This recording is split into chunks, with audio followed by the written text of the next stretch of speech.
The day Beatrice Vaughn stepped off the dusty stagecoach in Fort Worth, Texas, in the spring of 1878, she counted 7 other women climbing down after her, each one clutching carpetbags and wearing expressions that ranged from hope to desperation.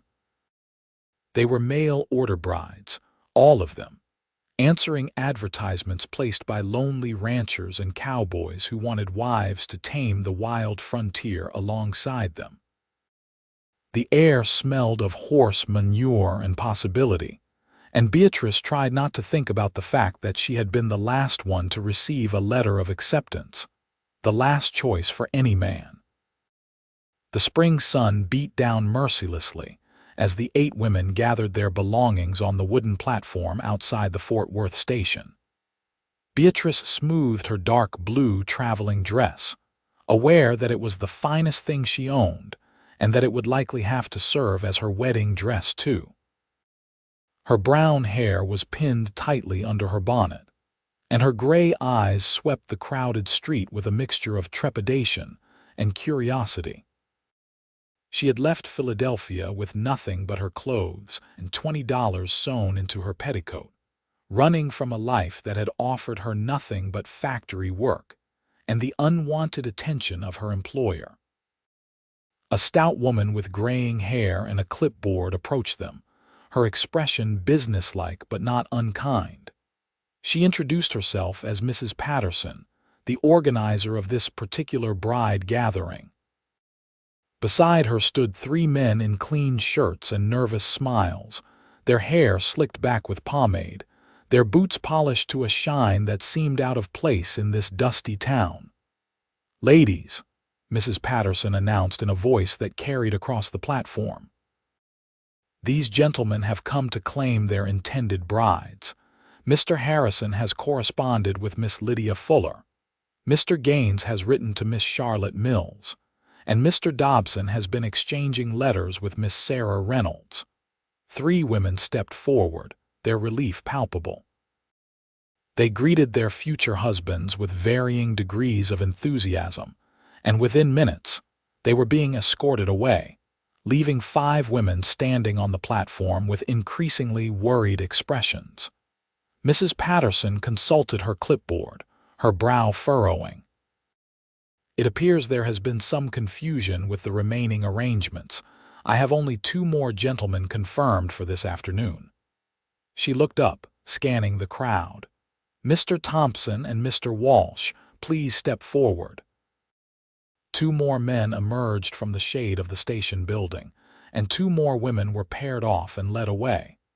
That left 3 women standing in the Texas heat, including Beatrice. The other 2 were younger than her, perhaps barely 18, with fresh faces and anxious eyes. Beatrice was 23, which made her practically a spinster by frontier standards. "I am terribly sorry," Mrs. Patterson said, her professional demeanor cracking slightly. "There seems to have been a miscommunication. I have no record of arrangements for you 3 ladies. Perhaps if you could tell me who you were expecting to meet." The youngest girl, a blonde with porcelain skin, pulled out a carefully folded letter. "Mr. Henry Baker. He has a farm north of here." Mrs. Patterson's face fell. "Oh, my dear. I am afraid Mr. Baker married a widow from Austin just last month. He must have forgotten to send word." The blonde girl burst into tears.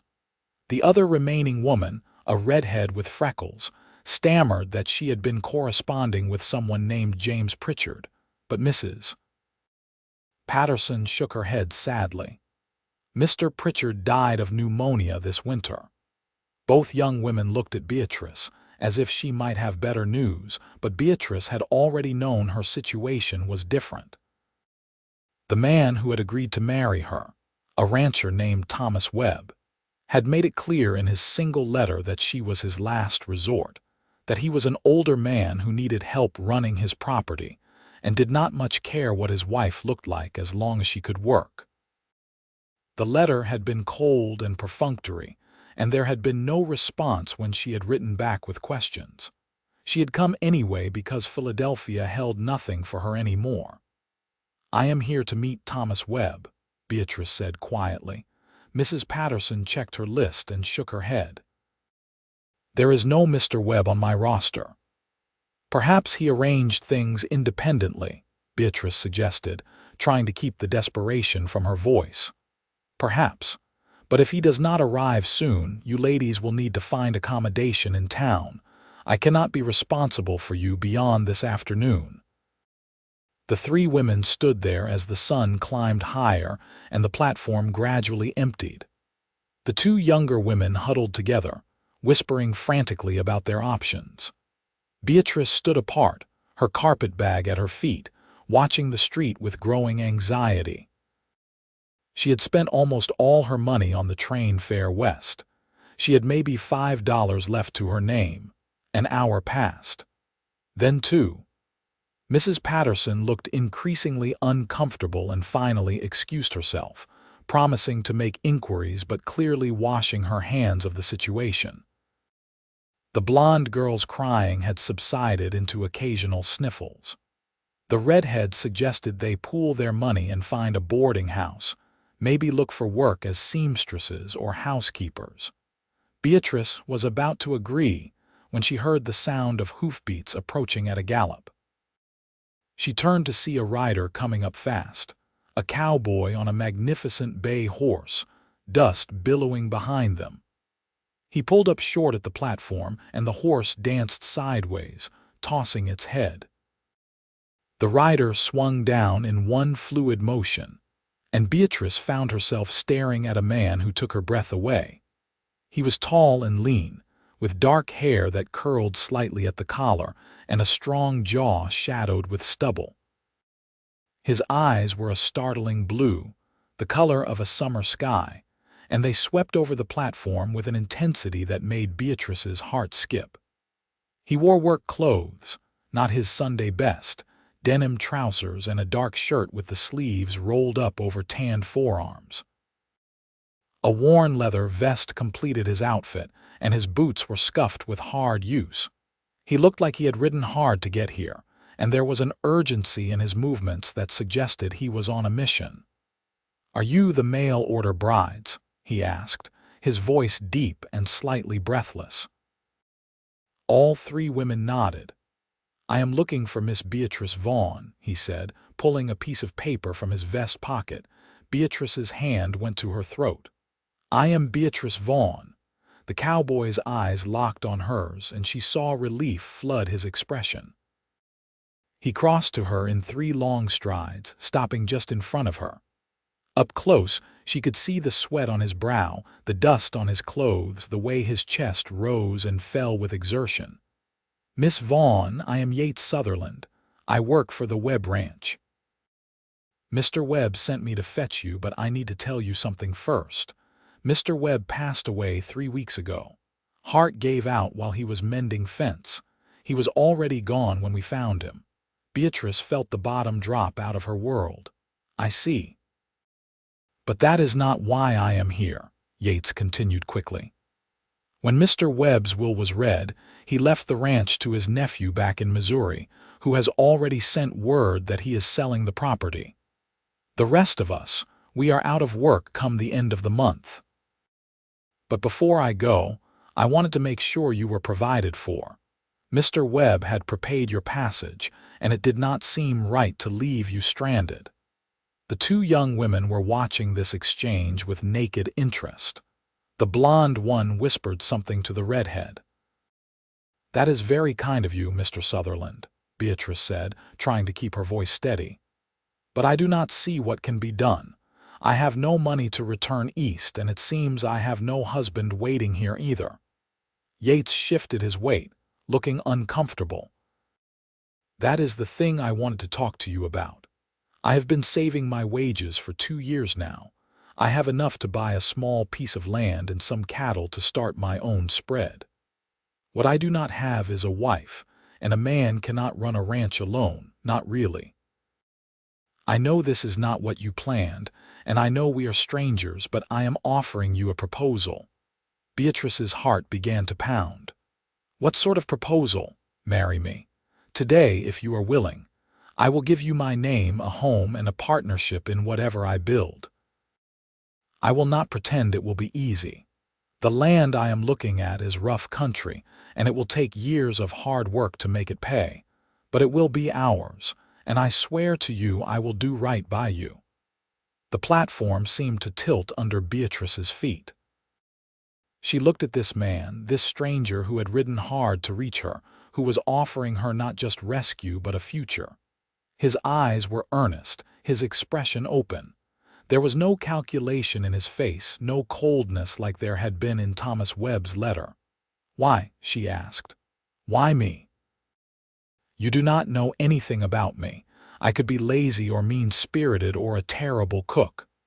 A smile tugged at the corner of Yates's mouth. "I read the letters you sent to Mr. Webb.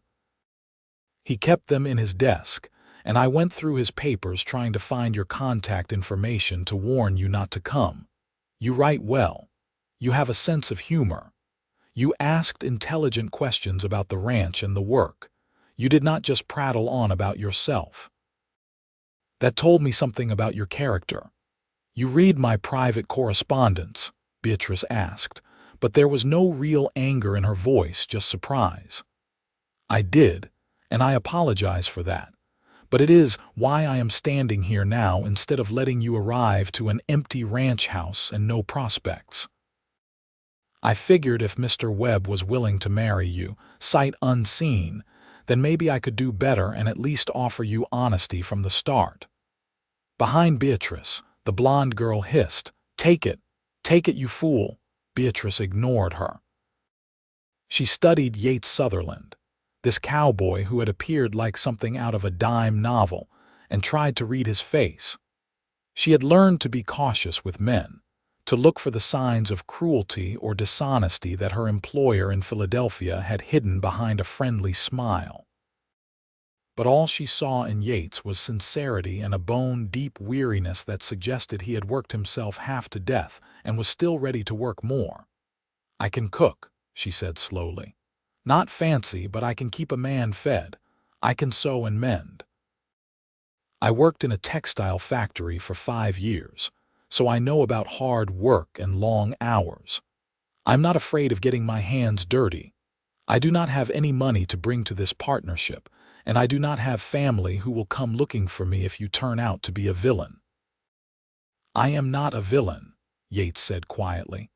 "I am just a cowboy who is tired of working for other men and wants to build something of his own, and I would rather build it with someone than alone." "You could have your pick of women," Beatrice said. "You did not have to ride all the way here for me. There are girls in Fort Worth who would jump at the chance to marry a man with land and prospects." Yates glanced at the 2 young women still standing on the platform, then back at Beatrice. "Maybe. But you came all the way from Philadelphia to marry a man you had never met based on one cold letter. That takes courage. And you are standing here having a rational conversation with me instead of getting hysterical or trying to play coy. I appreciate that. I do not have time for games, Miss Vaughn. I need a partner, and I think you might need one too." It was the most romantic, unromantic proposal Beatrice had ever imagined. There were no flowery words, no promises of love, just honest need meeting honest need. And yet, there was something in the way Yates looked at her, something in the urgency that had brought him galloping into town, that suggested he saw her as more than just a convenient solution to a problem. "What would you have done if I had not been here?" she asked. "If I had not come, or if someone else had claimed me first?" "I do not know," Yates admitted. "I just knew I had to try. When I read your letters, I thought about you all the way to town. I thought about how you described missing the green of Philadelphia, how you wrote about wanting to see the wide, open spaces of Texas. I thought about how you asked Mr. Webb what his favorite meal was, like you were already planning to make it for him. Small things, but they stuck with me. I figured a woman who thinks about small kindnesses might be the right kind of woman to build a life with." Beatrice felt something warm unfurl in her chest. She looked at the dusty street, the rough buildings, the big sky stretching overhead. She thought about the factory in Philadelphia, the cramped boarding house, her employer's hand reaching for her in the stockroom. She thought about the empty years stretching ahead if she went back, the slow grind of poverty and loneliness. Then she looked at Yates Sutherland, really looked at him. She saw the calluses on his hands, the honest sweat of hard labor, the way he stood straight and tall despite his obvious exhaustion. She saw a man who had ridden hard to keep a promise to a dead man, to make sure a stranger was not left in distress. That said more about his character than any letter could. "All right," she said. "I will marry you." The words hung in the air for a moment, and then Yates's face split into a smile that transformed him from handsome to devastating. "You mean it." "I mean it, but I have conditions." The smile did not fade. "Name them." "I want us to be true partners. If we are building a ranch, I want my say in how it is run. I am not some decoration to be kept in the house. I want to work beside you." "Agreed." "And I want you to promise that if this does not work, if we find we cannot stand each other, you will help me get to somewhere safe. I will not be left stranded again." Yates's expression grew serious. "You have my word on that, though I hope it will not come to it. Anything else?" Beatrice hesitated, then said, "I want us to try to be friends at least. I know this is a business arrangement, but I would like to think we can be kind to each other." "I can promise you that," Yates said, and he held out his hand. "Partners." Beatrice took his hand, feeling the rough warmth of his palm against hers. "Partners." Behind them, the blonde girl made a sound of disgust, and the redhead whispered something about some women having all the luck. Beatrice barely heard them. She was too focused on the way Yates's hand felt in hers, solid and steady, and the way his eyes held hers with an intensity that made her wonder if this might turn into something more than just a business arrangement. Yates turned to the other two women. "You ladies have anywhere to go?" They shook their heads. "Let me see what I can do. There is a boarding house run by a decent woman named Mrs. Chen. She might have worked for you, at least until you can make other arrangements." He pulled out a few bills from his pocket and handed them over. "This should cover a few nights and some meals." The blonde girl's eyes widened. "You do not have to do that, I know, but Fort Worth can be rough for women alone. Mrs. Chen will see you right." The two women took the money with stammering thanks, and Yates gave them directions to the boarding house. Then he turned back to Beatrice, and some of the tension left his shoulders. "We should get you something to eat, and then we need to find the preacher. I want to get the marriage done today if you are still willing. I have a camp set up about 10 miles north, and we can head there before dark." "You are not staying at the Webb Ranch?" Beatrice asked. "No, like I said, the nephew is selling it. I already moved my gear out. I have been camping on the land I am planning to buy, making sure it is what I want before I put down the money. It is rough living, but the creek runs year-round and there is good grass for cattle. I think we can make something of it." Beatrice picked up her carpet bag, and Yates immediately took it from her, slinging it over his shoulder as if it weighed nothing. He untied his horse and began leading it down the street, and Beatrice fell into step beside him.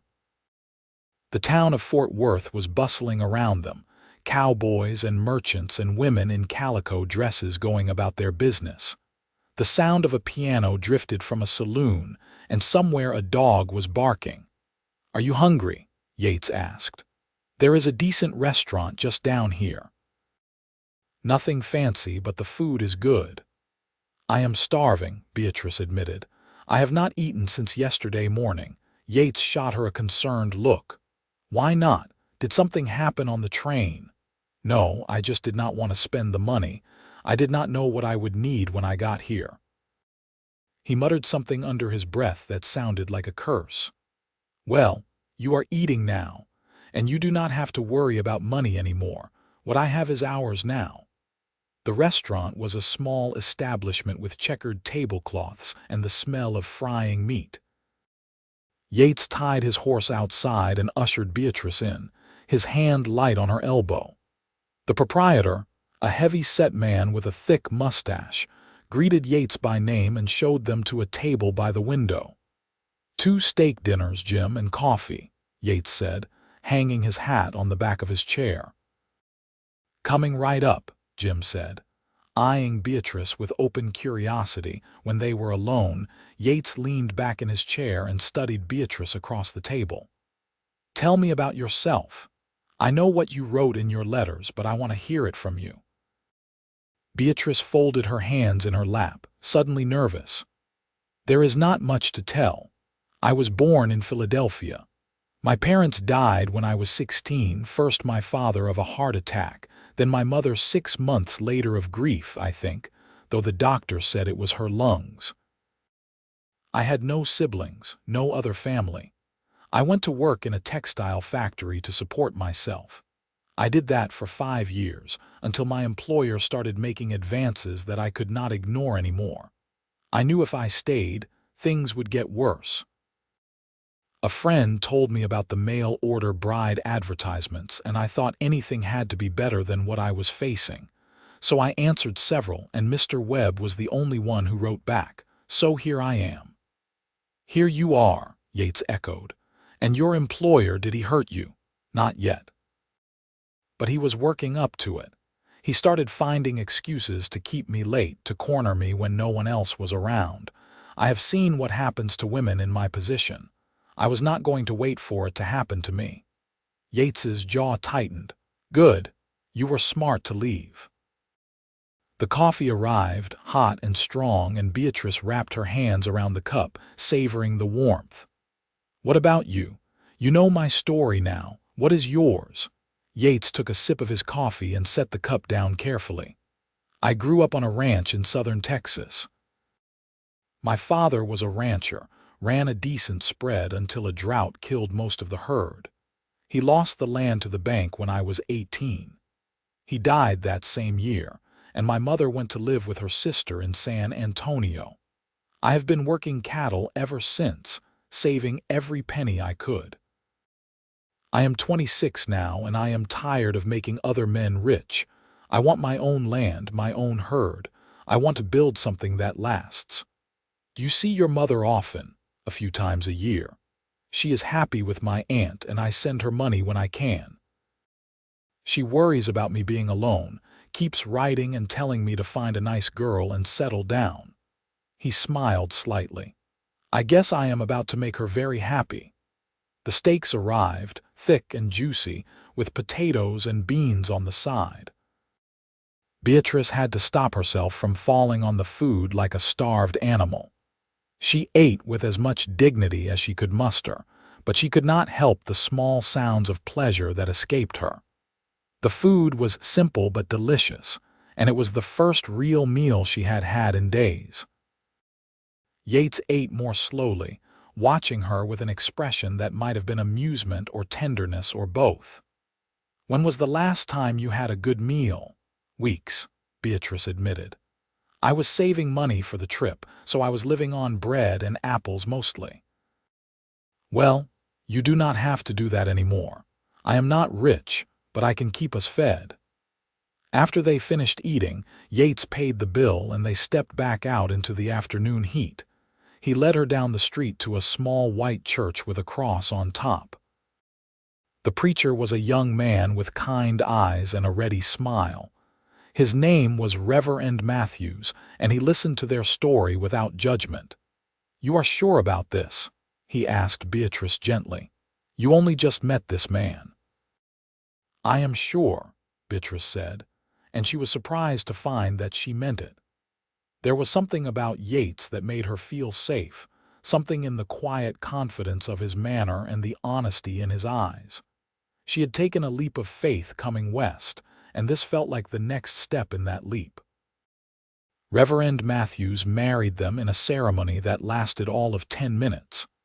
There were no witnesses except the Reverend's wife, a plump woman who cried happy tears, and insisted on giving Beatrice a bouquet of wildflowers from her garden.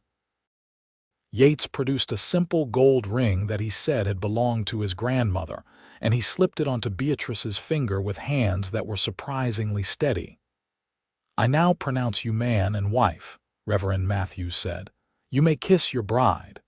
Yates looked at Beatrice, a question in his eyes. She nodded slightly, and he leaned down and brushed his lips against hers, soft and brief. It was barely a kiss, more of a promise, but it sent a shiver through Beatrice all the same. When they stepped out of the church, Beatrice was Mrs.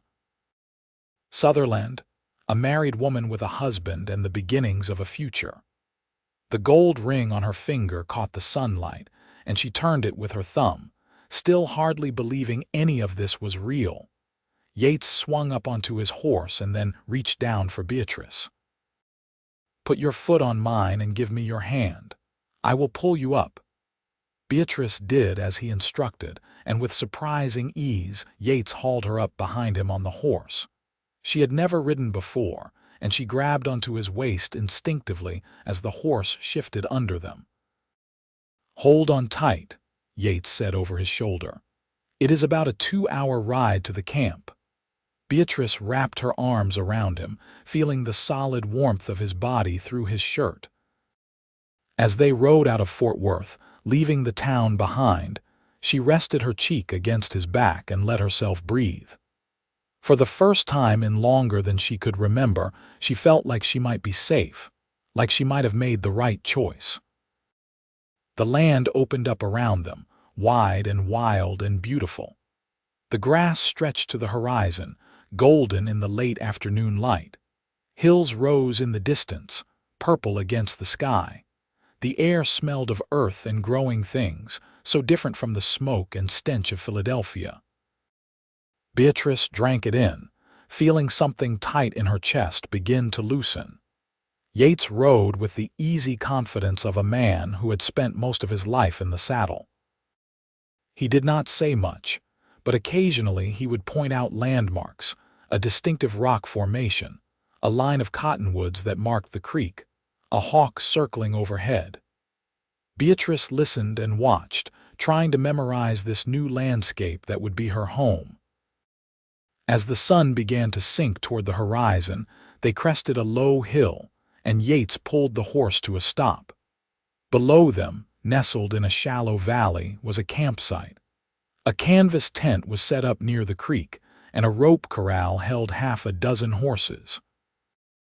A campfire pit was ringed with stones and supplies were stacked neatly under a tarp.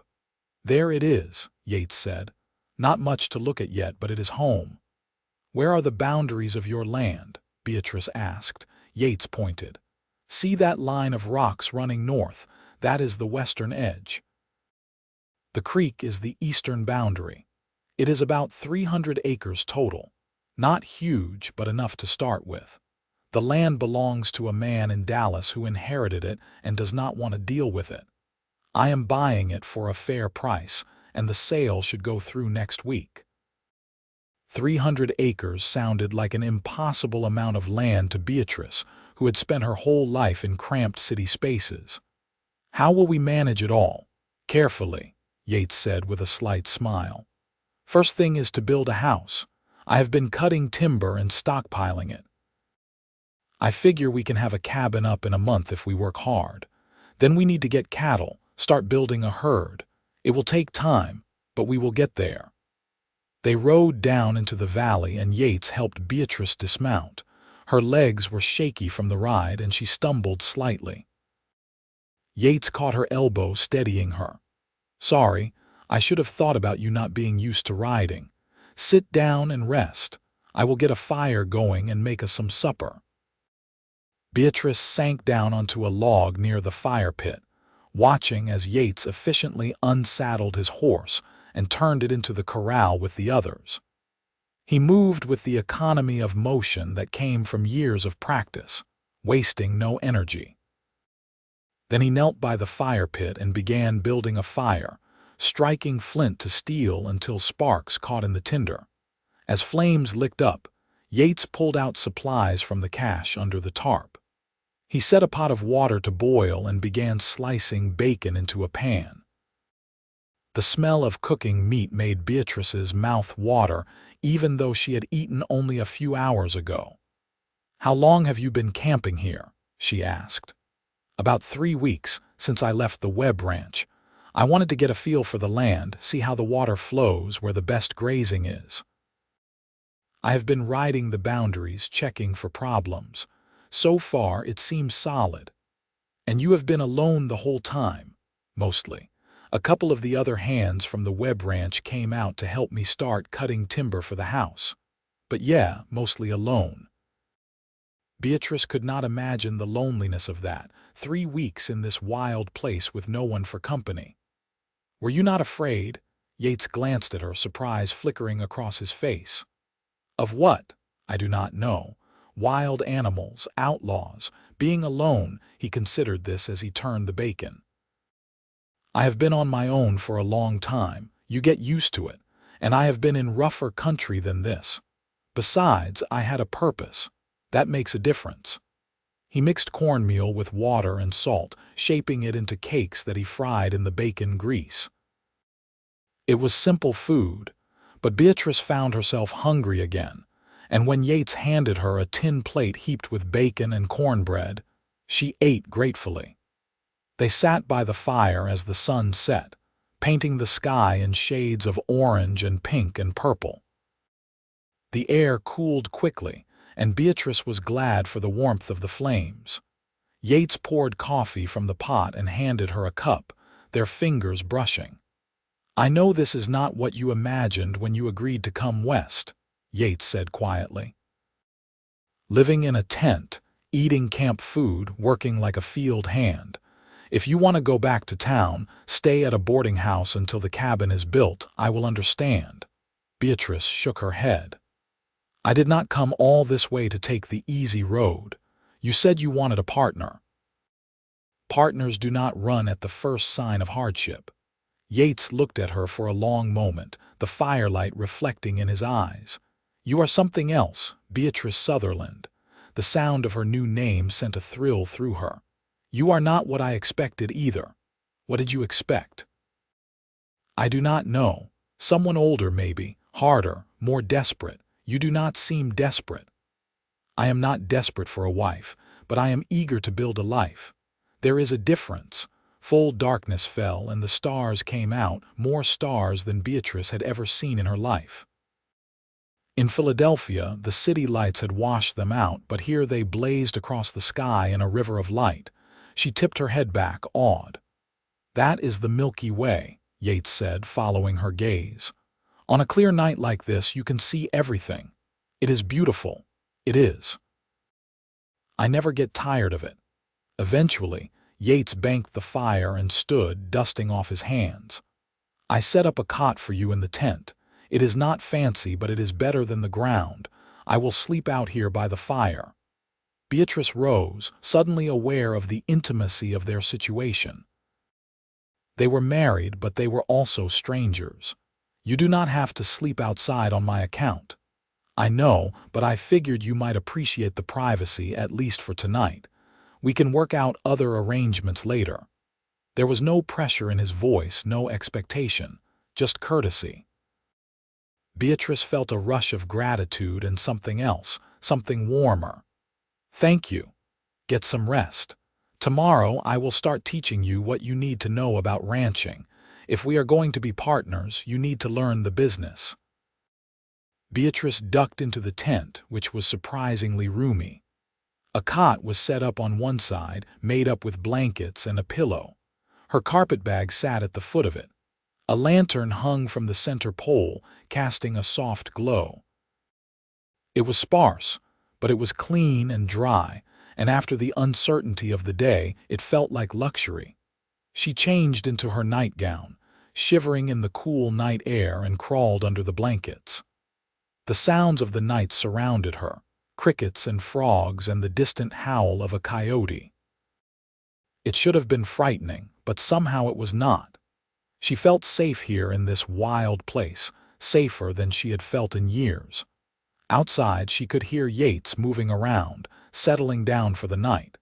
She thought about him sleeping under the stars, giving her the only real bed. She thought about the way he had ridden into town to find her, the way he had offered her not just rescue but partnership. She thought about his hands, strong and gentle, and the brief touch of his lips on hers. She fell asleep with the gold ring on her finger and hope, fragile but real, taking root in her heart. The next weeks passed in a blur of hard work and discovery. Beatrice woke every morning before dawn to the smell of coffee and the sound of Yates stirring up the fire. She learned to cook over an open flame, to make bread in a Dutch oven, to stretch supplies and make simple food satisfying. Yates was patient with her mistakes, quick with praise when she got things right. He taught her to ride, starting with the gentlest horse in his string, a buckskin mare named Honey. Beatrice was terrified at first, but Yates walked beside her, his hand on the bridle, talking her through it until she relaxed. Within a week, she could stay in the saddle at a walk and trot, and Yates pronounced her a natural. "You have got good balance," he said, grinning up at her as she circled the camp. "Another few weeks and you will be galloping." Beatrice laughed, exhilarated and terrified in equal measure. "I am not sure I want to gallop. You will, trust me." They worked on the cabin every day. Yates had already laid the foundation, stacking stones from the creek to create a solid base. Now they began raising the walls, log by log. It was back-breaking work. Beatrice's hands blistered and then calloused. Her muscles ached in places she had not known she had muscles. But there was a satisfaction in it, too, in seeing the structure rise from the ground, in knowing that every log she helped lift was part of their future home.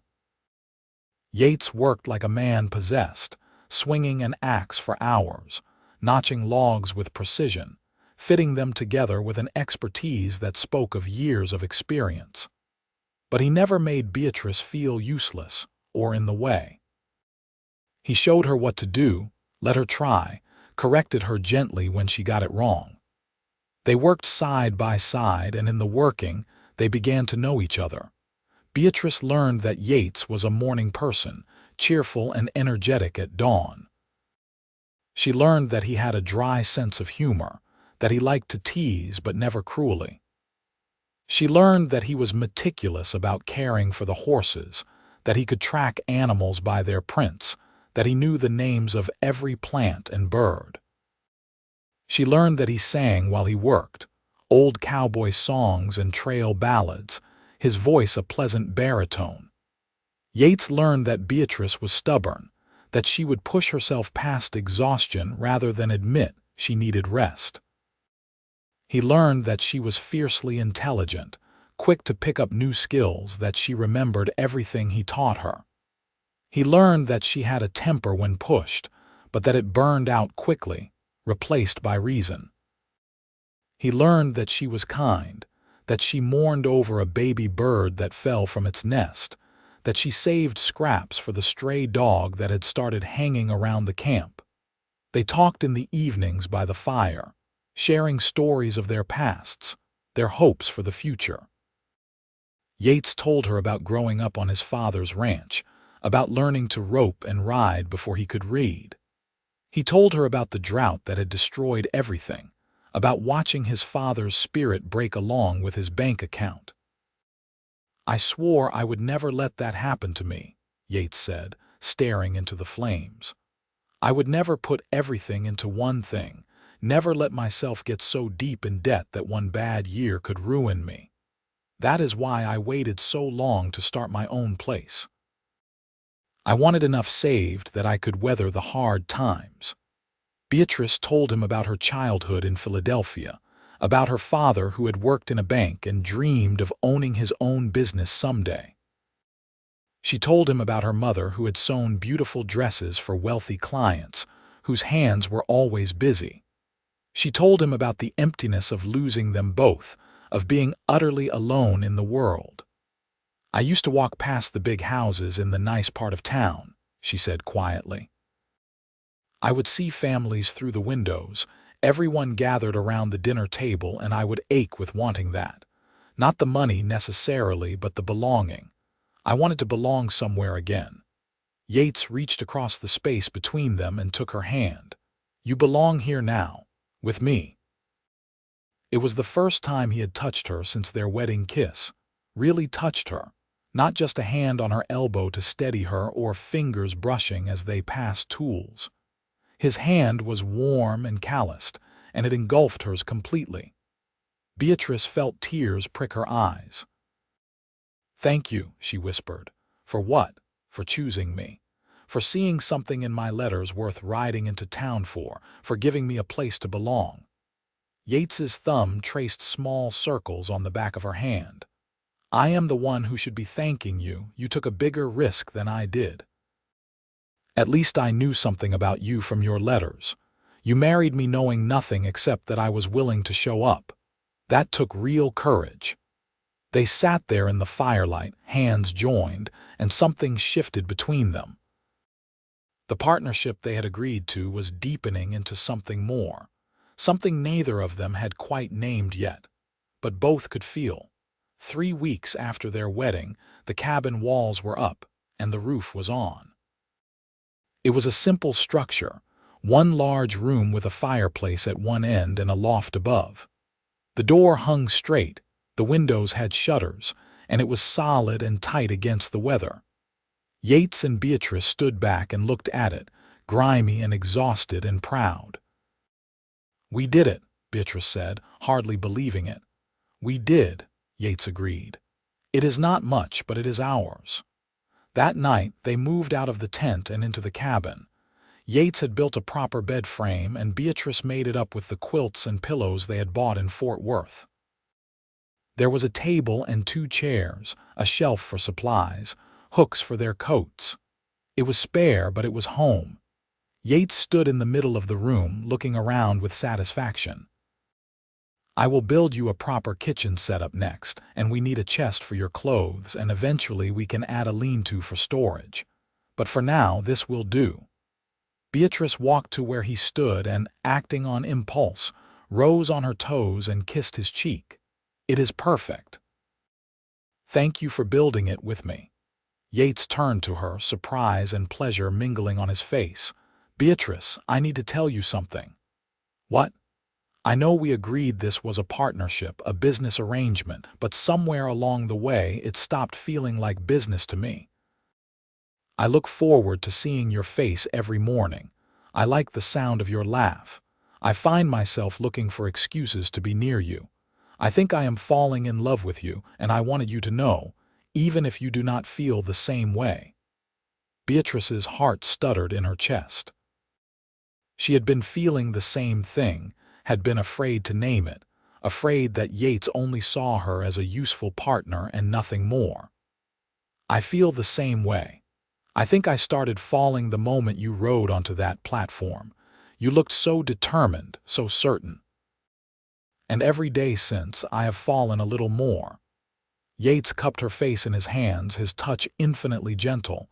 "Can I kiss you, really kiss you, not like at the wedding?" "Yes," Beatrice breathed. He lowered his head and captured her lips with his, and this kiss was nothing like the brief brush in the church. This kiss was deep and searching, full of all the longing and tenderness that had been building between them. Beatrice melted into him, her arms winding around his neck, and Yates pulled her close, holding her like she was something precious. When they finally broke apart, both breathing hard, Yates rested his forehead against hers. "I want this to be a real marriage, Beatrice. Not just on paper, but in every way. Is that what you want too?" "Yes," Beatrice said simply. "Yes, that is what I want." That night, they came together in the bed that they had built, in the cabin they had raised with their own hands, and they sealed their partnership with love.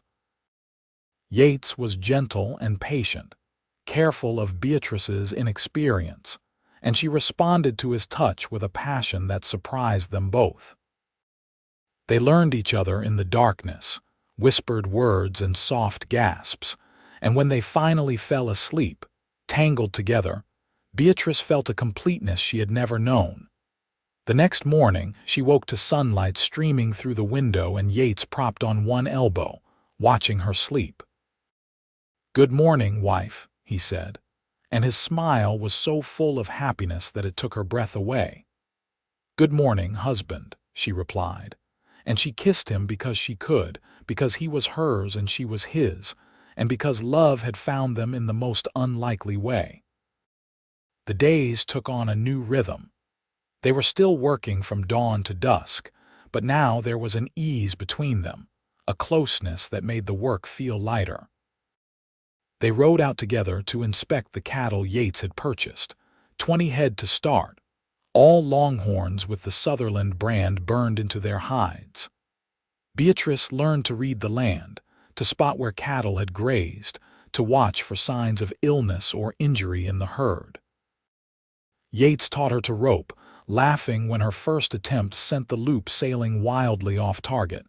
"You will get it. It just takes practice." And she did get it eventually, after dozens of tries. The day she caught a fence post on the first throw, Yates whooped and swept her into a hug that lifted her off her feet. They made the trip to Fort Worth once a month for supplies. On their second visit, they ran into Mrs. Patterson, the woman who had organized the bride arrivals. She stared at Beatrice in shock. "Miss Vaughn, or I suppose it is Mrs. now, I thought you had disappeared. The other two women, they are working at Mrs. Chen's boarding house, but you vanished completely." "I married Mr. Sutherland here on the day I arrived," Beatrice said, sliding her hand into Yates's. "We have been building our ranch."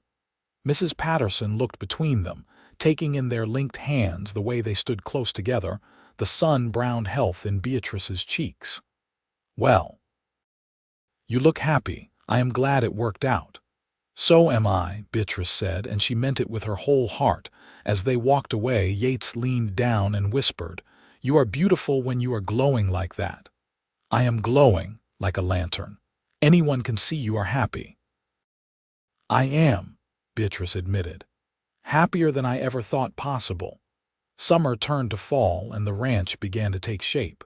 Yates built a small barn for the horses and a chicken coop that Beatrice stocked with laying hens. She planted a garden near the house, vegetables that would mature before the first frost.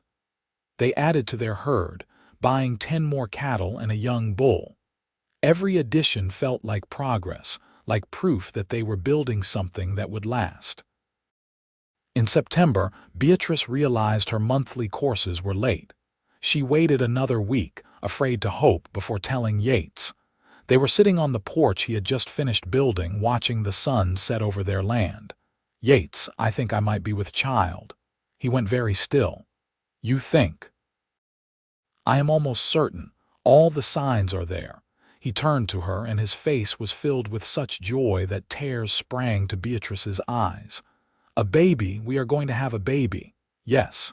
Yates pulled her into his arms, holding her carefully like she might break. "When?" "April, I think." "Maybe late March." He laughed, a sound of pure delight, and kissed her temple. "A spring baby, that is perfect. Everything will be green and new, just like our family." The pregnancy was hard in some ways, easy in others. Beatrice was sick in the mornings for the first few months, and Yates took over the cooking, producing surprisingly decent meals. She was tired all the time, but Yates would not let her overwork. He insisted she rest in the afternoons, and he took on more of the heavy labor himself. "You are growing our child," he said when she protested. "That is work enough." As her belly swelled, Beatrice found herself overwhelmed with emotion sometimes. She would cry at the smallest things, a beautiful sunset or Yates singing to the horses. He took it all in stride, holding her when she needed comfort, giving her space when she needed solitude. Winter came, and the ranch quieted down. The cattle moved to the south pasture where there was better shelter from the wind. Yates and Beatrice spent their days working on projects inside, making baby clothes, building a cradle, stockpiling supplies. The cabin was warm and snug, the fireplace drawing well, and Beatrice loved the cozy intimacy of their winter evenings. Yates read to her in the evenings, books they had bought in Fort Worth, adventure stories and romances and agricultural journals. His voice was soothing, and Beatrice would rest her head on his shoulder, his hand on her belly, feeling the baby kick. "You want a boy or a girl?" she asked one night. "I do not care as long as you both come through healthy, but if I had to choose, maybe a boy first, someone to help with the ranch when he is older. And if it is a girl, then she will be the most loved girl in Texas, and I will teach her to rope and ride just like I would a son." Beatrice smiled. "You are going to be a wonderful father." "I hope so. I am going to try my best." In late March, as the first wildflowers began to bloom across the prairie, Beatrice went into labor. Yates rode hard to Fort Worth to fetch the doctor and was back within hours, the doctor bouncing along in the wagon beside him. The labor was long and difficult, and there were moments when Beatrice was sure she would not survive it. But Yates stayed by her side the entire time, holding her hand, wiping her face with a cool cloth, whispering encouragements. Finally, as dawn broke on a perfect spring morning, their son was born. He came into the world wailing, red-faced and healthy, and when the doctor laid him in Beatrice's arms, she looked down at this tiny person they had created and felt her heart expand beyond all imagining. "He is perfect," she whispered. Yates was crying unashamedly, tears streaming down his face as he looked at his wife and child. "He is. You are both perfect. Thank you. Thank you for this." They named him Joshua, and he was the light of their lives. Yates was a natural father, patient and gentle, changing diapers and walking the floor with Joshua when he cried at night. Beatrice had never loved her husband more than when she watched him cradle their son, singing old cowboy songs in his rumbling baritone. The years passed in a blur of work and growth. Joshua grew from baby to toddler to little boy, following his father around the ranch, trying to help with chores. At 3, he was sitting on a horse in front of Yates, learning to hold the reins. At 5, he had his own pony and was riding with confidence. The ranch prospered. The herd grew to over 200 head. Yates built a bigger barn and hired 2 ranch hands to help with the work. Beatrice kept the books, managed the household, and raised their son. She also started a small business selling eggs and butter in Fort Worth, which brought in extra money. When Joshua was 6, Beatrice found herself pregnant again. This time, it was twins, a boy and a girl. The delivery was harrowing, and for a few terrifying hours, the doctor was not sure all 3 of them would make it. But Beatrice was strong, and she fought through, and in the end, they had 2 more healthy babies. The boy they named Samuel, and the girl they named Rose. Joshua was delighted with his new siblings, though a little bemused by the noise and chaos that 2 babies brought to the house. Yates expanded the cabin again, adding 2 more rooms, and their home rang with the sound of children's laughter. Life was not always easy. There were droughts that tested them, cattle lost to illness, accidents and injuries that came with ranch life. There was the year the bank nearly called in their loan, and Beatrice had to sell her mother's silver to make the payment.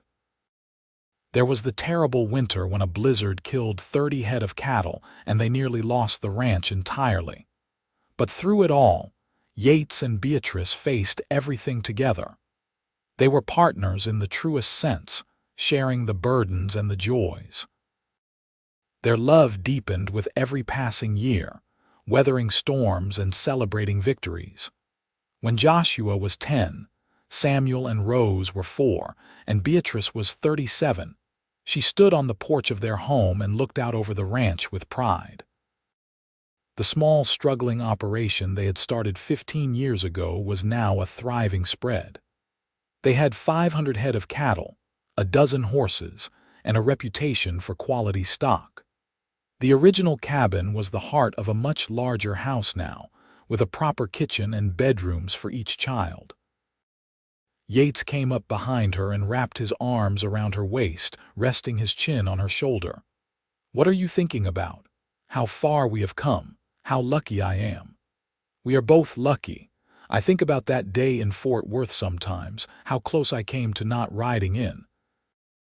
If I had hesitated even an hour longer, you might have already found somewhere else to go. We might never have met. But you did not hesitate.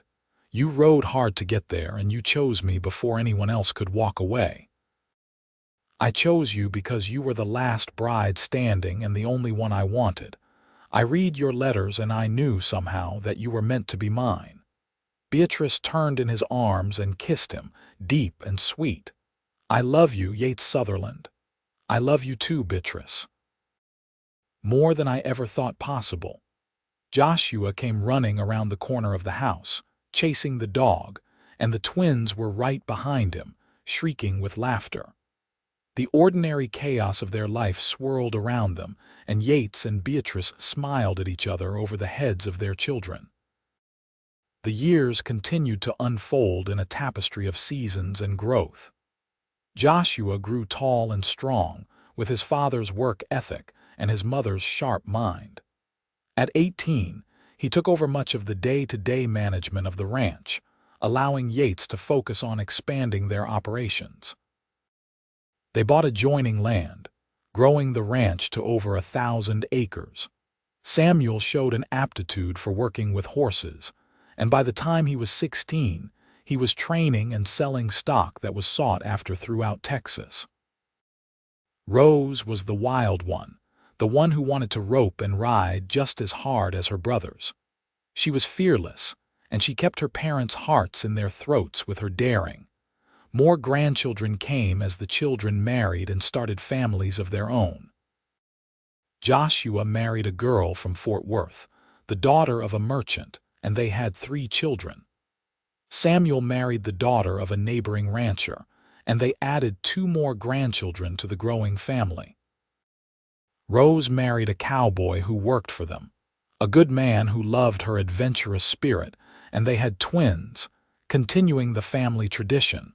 Through it all, Yates and Beatrice were the center, the foundation on which everything else was built.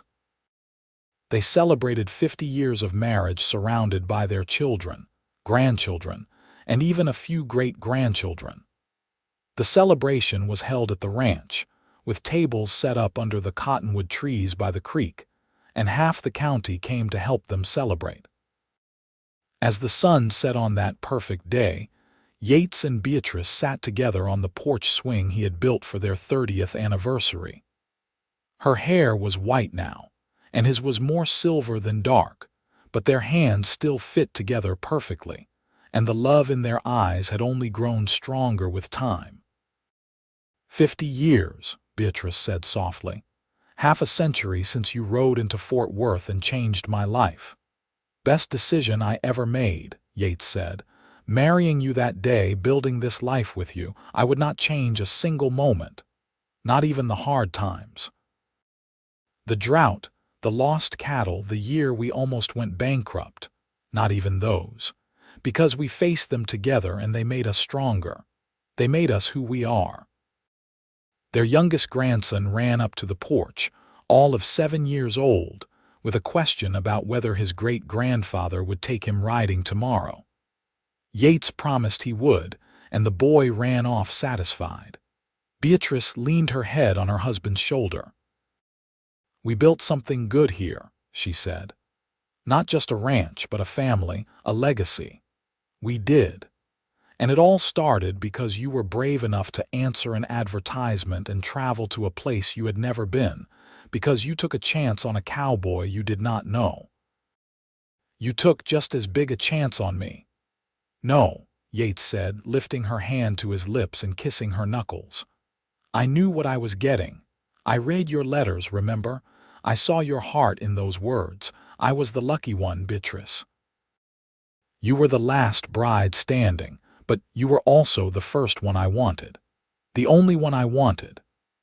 As the stars came out over the Texas prairie, the same stars they had gazed at on their first night together 50 years ago, Yates and Beatrice sat in comfortable silence. Around them, their family laughed and celebrated, the product of their love and hard work.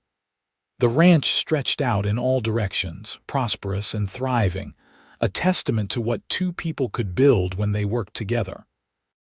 Inside the house, Rose was showing her mother's old letters to her own daughter, the ones Beatrice had written to Thomas Webb all those years ago. The girl read them aloud, and everyone marveled at how proper and formal they were, how different from the warm, loving woman they all knew. "Grandmother, did you really write these?" the girl asked when they came back outside. Beatrice smiled. "I did. I was trying so hard to seem like a good prospect, to convince a man I had never met that I would make a suitable wife." "And then grandfather rode in and swept you off your feet," the girl said, her eyes dreamy with romance. "Something like that," Beatrice agreed. "Tell us the story again," several of the grandchildren chorused. It was a family favorite, the story of how Yates and Beatrice had met and married in a single day. So Yates and Beatrice told the story once more, taking turns, adding details, making each other laugh with remembered moments. They told about the 7 brides who had been claimed first, about Mrs. Patterson and her clipboard, about the terrifying moment when Beatrice had thought she would be stranded with nowhere to go. They told about Yates riding hard into Fort Worth, about his proposal in front of the other desperate brides, about getting married by Reverend Matthews who had cried happy tears.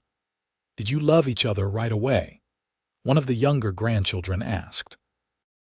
Yates and Beatrice looked at each other, and the love that passed between them was so tangible that everyone watching felt it. "We learned to love each other," Beatrice said. "We started as partners and became friends, and friends became lovers, and love grew into something deeper than I have words for. I knew I could love her the moment I read her letters," Yates added, "and I was right. She was worth riding hard for, worth every risk." The celebration wound down as the night grew late. Children were carried to wagons, tired and happy. The family who lived nearby said their goodbyes and headed home. Eventually, only Yates and Beatrice remained on the porch, watching the last of their guests disappear down the road. "Come to bed, my love," Beatrice said, standing and offering her hand to Yates. He took it, rising with a slight creak in his knees that made them both smile. They were not young anymore, but they had each other, and that was enough. In their bedroom, the same room they had shared for 50 years, they prepared for bed with the ease of long practice. Yates helped Beatrice with the buttons she could no longer quite reach. She helped him pull off the boots that were getting harder for him to manage. They changed into their night clothes and climbed into bed, and Yates pulled Beatrice close, her head on his shoulder, just as they had slept for thousands of nights. "I love you," Beatrice whispered into the darkness. "I love you too," Yates replied. "Until my last breath and beyond." They fell asleep like that, wrapped in each other's arms, two people who had taken a wild chance on a spring day in 1878 and had built a lifetime of love. The years continued to pass gently. Yates and Beatrice grew older but never apart. They spent their days on the porch, watching their grandchildren and great-grandchildren run wild over the land they had claimed. They told stories about the old days, about building the first cabin, about learning to be ranchers, about the love that had grown between two strangers. When Yates was 79, he took ill with a fever that would not break. Beatrice nursed him through it with fierce determination, refusing to let him go. He recovered, but he was frailer after that, and they both knew their time was growing short. "I am not ready to leave you," Yates said one night, his voice barely a whisper. "Then do not," Beatrice said fiercely. "Stay with me. We have more years yet." And they did. They had 5 more years, years of gentle days and quiet love.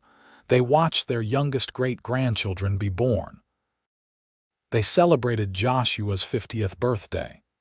They saw the ranch continue to prosper under the management of their children and grandchildren.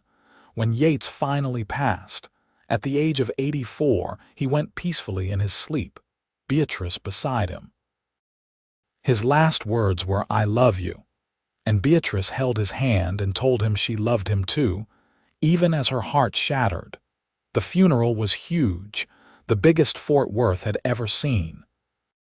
Cowboys came from hundreds of miles around to pay their respects to a man who had been fair and honest, who had built an empire from nothing, who had loved his wife with a devotion that had become legendary. Beatrice stood straight and proud, her children and grandchildren surrounding her, and she did not break down until they lowered him into the ground.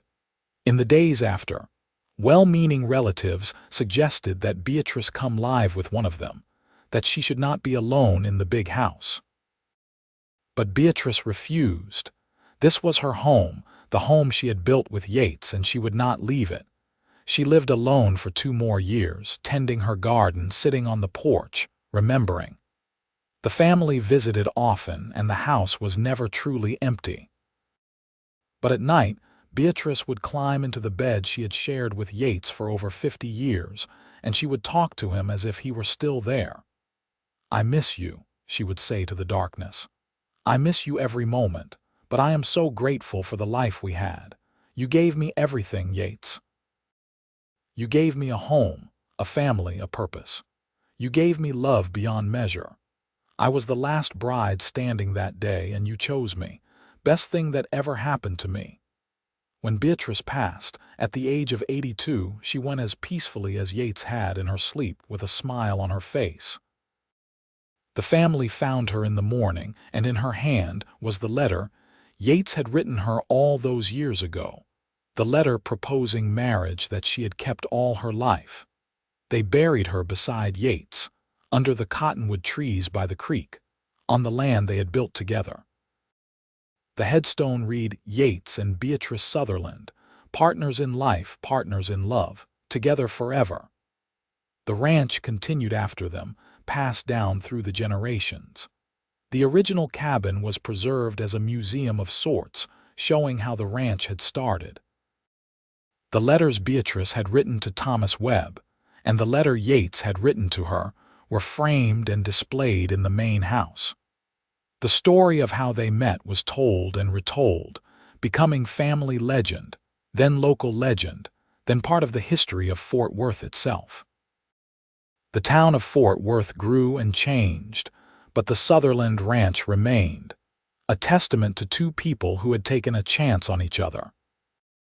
The story of the mail-order bride who had been the last one standing, and the cowboy who had chosen her before anyone else could walk away, became a tale of hope and love that inspired generations. Decades later, a great-great-granddaughter stood on the porch of the ranch house, now expanded and modernized but still recognizable as the home Yates and Beatrice had built. She held her own baby in her arms and looked out over the land that her ancestors had claimed. "This all started with them," her husband said, coming to stand beside her, "with Yates and Beatrice. They built this from nothing." "They built it with love," she corrected. "That is what made it last, not the money or the land or the cattle, but the love. The way they loved each other, the way they loved this place, the way they loved their family." She looked down at her baby, this newest link in the chain that stretched back to that spring day in 1878. "Your great-great-great-grandmother was brave enough to come west alone. Your great-great-great-grandfather was brave enough to claim her, and because they loved each other, we are all here." The baby cooed, and the woman smiled. The legacy of Yates and Beatrice Sutherland lived on, not just in the land or the cattle or the ranch that bore their name, but in the love that had started it all. Love that had grown from a desperate proposal on a train platform, from a partnership forged in hard work and hope, from two people who had found in each other exactly what they needed.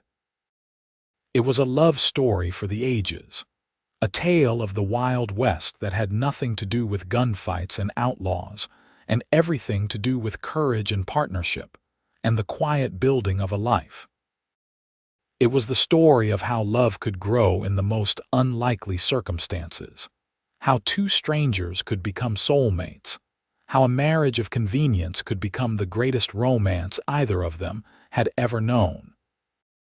And it had all started because Beatrice Vaughn was the last bride standing, and Yates Sutherland chose her before anyone else could walk away. He saw her when no one else did, claimed her when others had passed her by, and loved her with a devotion that never wavered. She took a chance on a stranger and found a partner, a lover, a friend, the other half of her soul. Together, they proved that the best love stories are not the ones that start with love at first sight, but the ones that grow slowly, steadily, rooted in respect and watered with kindness, blooming into something strong enough to weather any storm. Their story became the foundation on which generations built their lives, a reminder that love, true love, is not about perfection or ease, but about choosing each other every day through whatever comes. And in the end, that is exactly what they did. They chose each other that first day in Fort Worth, and they kept choosing each other every day after, building a love that outlasted them both and left a mark on everyone who heard their story. The last bride standing and the cowboy who claimed her became a legend, not because their story was dramatic or tragic, but because it was real. Because it was about two ordinary people who did the extraordinary work of building a life together, one day, one choice, one moment of love at a time. Their story had the perfect ending, the kind that romance novels dream of but rarely achieve. It was an ending where love won, where hard work paid off, where family flourished and legacy endured.